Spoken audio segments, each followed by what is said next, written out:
போடா லூசு. ஐயையோ ஐயையோ வாய பறக்கு.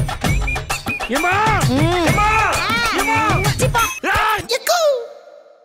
மலரோட பாட்டி ஒரு வாட்டி சொன்னுச்சு, 40 வயசுக்கு மேல உயிரோட இருக்கிறவன்லாம் ரவுடியே இல்லைன்னு.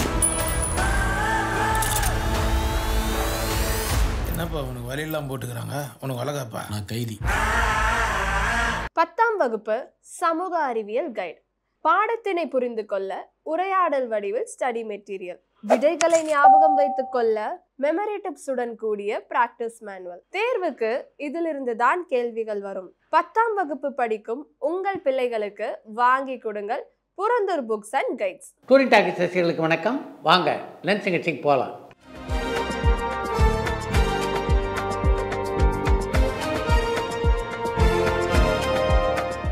என்னம்மா முதல் கேள்வி?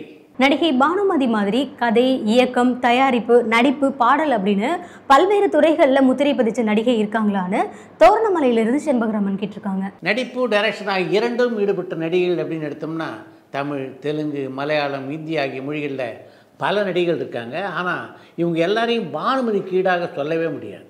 ஏன்னா பானுமதியை பொறுத்த வரைக்கும் அவங்க டைரக்ஷன், நடிப்பு மட்டும் பார்த்த ஒரு நடிகை இல்லை. கதை எழுதுவாங்க, டைரக்ட் பண்ணுவாங்க, தயாரிப்பாங்க, நடிப்பாங்க, இசையமைப்பாங்க, இப்படி பல துறைகளில் ஒரு வித்தகியாக இருந்தவங்க தான் பானுமதி. கார்த்திக் நடித்த சின்ன கண்ணம்மா படத்தை இயக்கிய ஆர் ரகு அப்படின்றவர் யாரு, அவரை பற்றி சொல்லுங்கன்னு ராமபுரத்திலிருந்து ராஜன் கேட்டிருக்காங்க. கார்த்திக் நடித்த சின்ன கண்ணம்மா படத்தை இயக்கிய ரகு வி.கே. ராமசாமியுடைய வளர்ப்பு மகன்.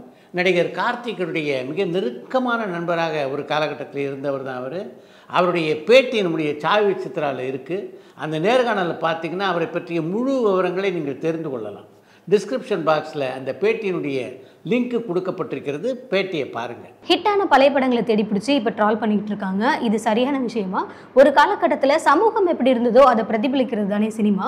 இப்படி படைப்பையும் படைப்பாளியையும் சிறுமைப்படுத்துறது ஏற்புடையதான்னு மட்டக்களப்புலேருந்து மயூரன் கேட்டிருக்காங்க. வெற்றி பெற்ற பல படங்களுடைய காட்சிகளை எடுத்து இப்போ ட்ரோல் பண்ணுறதுனால அந்த படைப்பாளிகளை சிறுமைப்படுத்துவதாக அப்படி ட்ரோல் பண்ணுறவங்க என்ன நினச்சிக்கலாமே தவிர இது போன்ற செய்திகள் மூலம் அந்த படைப்பாளிகளை சிறுமைப்படுத்த முடியாது அப்படின்றது தான் என்னுடைய எண்ணம். பாஷா படத்தை பார்த்துட்டு இயக்குனர் கே. பாலச்சந்தர் அவர்கள் super star Rajinikanth and Suresh Krishna கிட்ட என்ன சொன்னாருன்னு பாண்டிச்சேரியிலேருந்து பெருந்தமிழன் கேட்டிருக்காங்க. பாலச்சந்தரை பொறுத்தவரையிலே ஆக்ஷன் படங்களை பார்க்குறதுல எப்போதுமே ஒரு ஆர்வம் காட்ட மாட்டார். அதனால் பாட்ஷா திரைப்படத்தை அவர் பார்க்கவே இல்லை அப்படின்றது தான் உண்மை. இந்த தகவலை என்னிடம் சொன்னவர் பாட்ஷா திரைப்படத்தின் இயக்குனரான சுரேஷ் கிருஷ்ணா.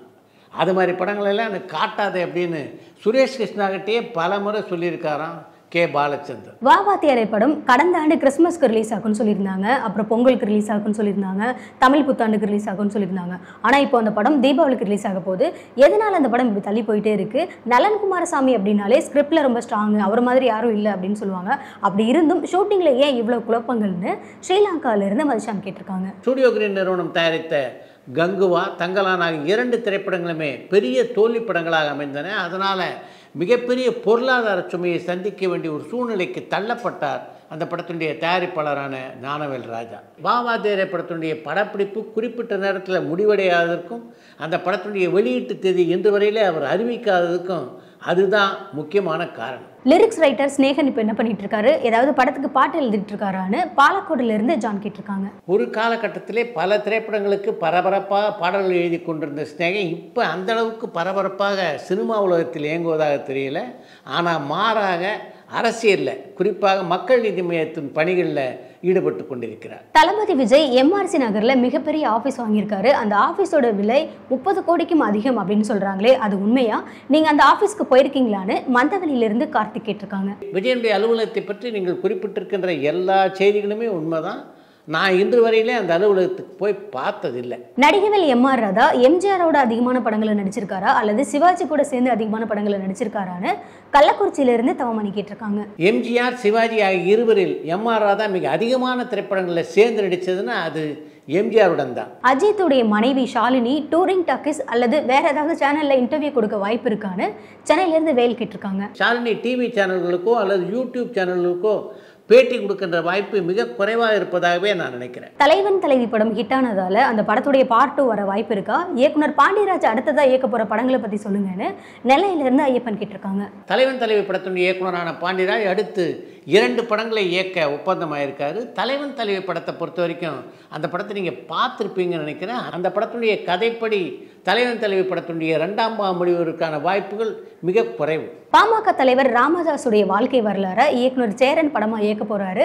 இப்போ நடக்கிற அப்பா மகன் சண்டையும் அந்த படத்துல இடம்பெறுமான்னு திருநெல்வேலியிலிருந்து விக்னேஷ் கேட்டிருக்காங்க. சேரன் இயக்கவிருக்கின்ற பாட்டாளி மக்கள் கட்சியினுடைய தலைவர் ராமதாஸுடைய வாழ்க்கை வரலாற்று திரைப்படத்திலே நிச்சயமாக ராம்தாஸ் அன்புமணி சண்டை காட்சிகள் இடம்பெறாது. நடிகை சாவித்ரி தமிழ் திரைப்படங்கள்ல இரட்டை வேடங்களை நடிச்சிருக்காங்களான்னு கடலாடியிலிருந்து பாலசுப்ரமணியன் கேட்டிருக்காங்க. டி பிரகாஷ் ராவுடைய இயக்கத்திலே உருவான காத்திருந்த கண்கள் என்ற படத்திலே இரட்டை வேடங்களில் நடித்திருக்கிறார் சாவித்ரி. 90ஸ்ல வந்த இன்ட்ரோ சாங்ல ஹீரோவை புகழ்றது பிளஸ் மோட்டிவேட் பண்ற மாதிரியான வரிகள் அண்ட் ஃபேமிலியை பார்த்துக்கணும் அப்படின்னு பாசிட்டிவா இருக்கும். ஆனா இப்போ ஒரு இன்ட்ரோ சாங்ல வெறும் ஹீரோவை புகழ்றது மட்டுமே இருக்கு.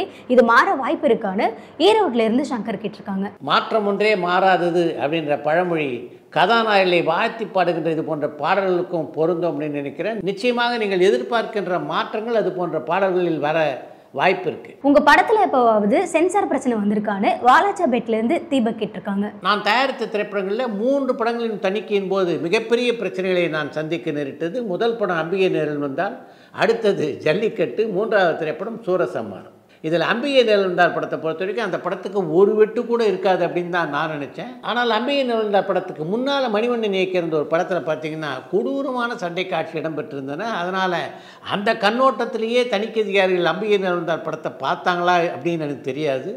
அந்த படத்தை பார்த்து விட்டு தணிக்கை அதிகாரிகள் கொடுத்த வெட்டுக்கள் இருக்கே, அது சொல்லி மாளாது. அத்தனை வெட்டுக்களை பரிந்துரைத்தார்கள் அவர்கள். ரஜினி படத்துக்கு எஸ்.ஏ. ராஜ்குமார் இசையமைச்சிருக்காரான்னு குவைத்துல இருந்து அமிர்தேஸ்வரன் கேட்டிருக்காங்க. ரஜினி படத்துக்கு இசையமைக்கக்கூடிய வாய்ப்பு எஸ்.ஏ. ராஜகுமாருக்கு கிடைக்கல. இயக்குனர் கார்த்திக் சுப்பராஜால அஜித்குமார் கேட்கிற சம்பளத்தை கொடுக்க முடியுமான்னு தென்காசியில இருந்து விக்னேஷ் கேட்டிருக்காங்க. அதை பற்றி எல்லாம் பேசி ஒரு முடிவு எடுக்காமல் அஜித் படத்தை இயக்குவது அப்படின்ற முடிவுக்கு கார்த்திக் சுப்பராஜ் வந்திருப்பா நீங்க நினைக்கிறீங்க? சிவாஜிக்கு மேலை நாடுகள்ல சிலை இருக்கான்னு சென்னையில இருந்து சந்தனகுமார் கேட்டிருக்காங்க. சிவாஜிக்கு தமிழ்நாட்டிலே பல இடங்கள்ல சிலை இருக்கு, ஆனா மேலை நாடுகளில் எங்கேயும் சிலை இல்லை. சூப்பர் ஸ்டார் ரஜினிகாந்த் வச்சு இயக்குனர் கே.எஸ். ரவிக்குமார் படம் இயக்க வாய்ப்பு இருக்கான்னு குவைத்துல இருந்து அமிர்தேஸ்வரன் கேட்டிருக்காங்க. ரஜினியின் திரைவாழ்க்கையிலே பல வெற்றி படங்களை கொடுத்தவர் கே.எஸ். ரவிக்குமார். அதனால அவள் இருவரும் மீண்டும் இணைந்து பணியாற்ற வாய்ப்புகள் இருப்பதாகவே நினைக்கிறேன். சிவாஜி கணேசன் நடிச்ச திரைப்படங்கள்ல அதிக நாட்கள் ஓடின திரைப்படம் எது, அதிக வசூல் செய்த திரைப்படம் எதுன்னு கடலாடியிலிருந்து பாலசுப்ரமணியன் கேட்டிருக்காங்க. நடிகர் தினம் சிவாஜி கணேசன் நடித்த திரைப்படங்களே மிக அதிகமான நாட்கள் ஓடிய திரைப்படம்னா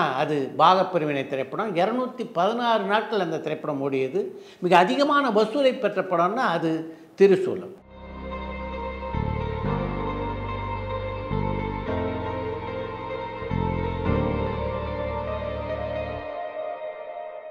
பிராட்பிட் F1 படத்துக்காக 250 கோடி சம்பளமா வாங்கியிருக்காரு. இந்த சம்பளம் அந்த படத்துடைய பட்ஜெட்ல இருந்து வெறும் 15% தான். ஆனா தமிழ் நடிகர்கள் படத்துடைய பட்ஜெட்ல இருந்து 90% சம்பளமா வாங்குறாங்க. அப்படி இருந்தும் இந்திய சினிமா, குறிப்பா தமிழ் சினிமா உலக அளவுல கவனம் பெறாதது ஏன்னு தலையாம்பள்ளத்திலிருந்து செல்வம் ராஜா கேட்டிருக்காங்க. நம்முடைய கதாநாயகர்கள் ஒரு படத்தை தயாரிக்கின்ற பட்ஜெட்டில் 90% சம்பளமாக வாங்கியும் நம்முடைய திரைப்படங்கள் உலக அளவிலே கவனம் ஈர்க்காது ஏன் அப்படின்னு ஒரு கேள்வி நீங்கள் கேட்டிருக்கீங்க. உங்களுடைய கேள்வியிலேயே பதில் இருக்குது அப்படின்னு தான் நான் நினைக்கிறேன். ஒரு படத்துடைய பட்ஜெட்டில் 90% அந்த படத்துடைய கதாநாயகன் சம்பளமாக வாங்கினால் மிச்சம் உள்ள 10% பணத்தில் எப்படி ஒரு நல்ல படத்தை எடுக்க முடியும், எப்படி அந்த படம் உலக அளவிலே கவனத்தை ஈர்க்க முடியும்? அடுத்து இன்று ஒரு தகவல். விருந்தோம்பலில் சிவாஜியுடைய குடும்பத்தினருக்கு நிகர் அவர்கள் தான் அப்படின்னு சொல்லணும். அந்த அளவுக்கு வீட்டுக்கு வருகின்ற விருந்தினர்களை உபசரிக்கக்கூடிய ஒரு குடும்பம் தான் சிவாஜியுடைய குடும்பம். அந்த குடும்பத்தை பற்றி ஒரு பத்திரிகையிலே பதிவு செய்யும்போது எங்கள் குடும்பத்தை பொறுத்த வரைக்கும் ஒரு 100 பேர் நாங்கள் ஒரு காலகட்டத்தில் இருந்தோம். அப்படி மிகப்பெரிய குடும்பமாக இருந்த என்னுடைய குடும்பத்தை மிக அழகாக நிர்வகித்ததுன்னா அது என்னுடைய மனைவி கமலா தான். எங்கள் வீட்டை பொறுத்த வரைக்கும் என்னுடைய மனைவி கமலா வைத்தது தான் சட்டம். அந்தளவுக்கு எல்லாரையும் அரவணைத்து போகின்ற ஒரு பக்குவத்தை என்னுடைய மனைவி பெற்றிருந்தார்கள் அப்படின்னு தான் சொல்லணும். ஒரு கூட்டு குடும்பம் சிறப்பாக நடக்கணும்னா அதுக்கு சில வழிமுறைகள் இருக்குது. யார் ஒருவன் அந்த குடும்பத்திலே நன்றாக சம்பாதிக்கிறானோ அவன் எவ்வளவு விட்டு கொடுக்குறான் என்பதை பொறுத்து தான் அந்த கூட்டு குடும்பம் ஒற்றுமையாக இருக்கும். ஏன்னா நான் ராவு பகலாக உழைச்சி சம்பாதிச்சுட்டு வரேன், நீங்கள் எல்லோரும் செலவு பண்ணிட்டுருங்கன்னு ஒரே ஒரு நாள் கேட்டால் போதும் அந்த குடும்பம் சிதறிவிடும். இதெல்லாம் நன்றாக தெரிந்து வைத்து கொண்டிருந்தவர் தான் என் மனைவி. அதனால தான் அந்த குடும்பத்தை மிக அழகாக அவர்கள் நிர்வகித்தார்கள் என்று ஒரு பத்திரிகை பேட்டியிலே பதிவு செய்திருக்கிறார் சிவாஜி. இத்துடன் இன்றைய லென்ஸ் நிகழ்ச்சி நிறைய பெறுகிறது. மற்றும் அடுத்த லென்ஸ் நிகழ்ச்சியிலே சந்திப்போம். முதல் 2 படத்தில் நட்சத்திரங்கள் எப்படிப்பட்ட ஒத்துழைப்பு உங்களுக்கு கொடுத்தாங்க? நாசர்ட்ட ஒரு நல்ல ஒரு குட் ஹேபிட்லாம் உண்டு. ஒரு டைரக்டர்னால் அதுக்கு ஒரு பெரிய மரியாதை கொடுப்பாரு. எனக்கு அந்த படம் பண்ணும்போது எனக்கு இன்னும் ட்ராபேக்காக நான் என்ன ஃபீல் பண்ணேன்னா, ஒன்றும் கொஞ்சம் ராங் சென்டிமெண்ட் இருந்துச்சு. நெப்போலியன் சார் நகைச்சுவை நடிகரில் ஒரு பக்கம் விவேக், இன்னொரு பக்கம் வடிவேல்.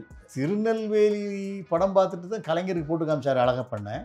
கலைஞர் படம் பார்த்துட்டு தான் என்னையா பெரியார் மேட்டெல்லாம் பெருசாக சொல்லியிருக்கீங்க கதையில். உடனே வீரமணி சாருக்கு ஃபோன் போட்டுயோ உங்கள் இதெல்லாம் பெருசாக பண்ணியிருக்காயா, அவனுக்கு ஒரு அவார்டை கொடுங்கயா. கலைஞர் தான் ரெக்கமெண்ட் பண்ணி.